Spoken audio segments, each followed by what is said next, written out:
পজান্টি, তোমার গা থেকে শুটকির গন্ধ আসছে। যত বড় মুখ নয় তত বড় কথা। আমার মেয়ের কাছে আসবে না। গার্ড, আটকাও এই অসভ্য মহিলা আর তার মেয়েকে।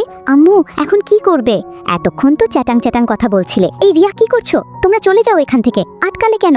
কি করছিলে এটা? জানো এই মেয়ে কত বেয়াদ্দব। পচাকে তো পচাই বলবো, তাই না? চুপ করো আর চলো এখান থেকে। জেনি, এত তাড়াতাড়ি পালিয়ে যাচ্ছ?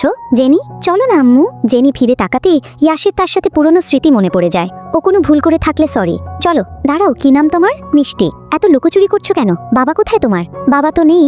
বাবা থাকবে কোথা থেকে? এসব মহিলাদের তো হাজবেন্ডের প্রয়োজন হয় না। রিয়া, চুপ।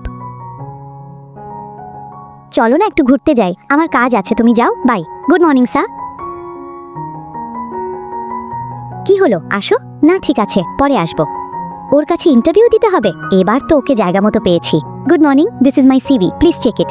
এই সিভি দিয়ে এই কোম্পানিতে কোনোদিনই তোমাকে জব হবে না। আমাকে পছন্দ, এটা স্ট্রেট ফরওয়ার্ড বললেই পারেন। এত ঢং করার তো দরকার নেই। বেশি বুঝো। ম্যানেজার তুমি না আমি। ইয়াশ, এখনো দাঁড়িয়ে আছো কেন? কি হয় বলো তো এই মেয়েকে দেখলে তোমার? ঠিকঠাকভাবে কাজগুলো কমপ্লিট করো।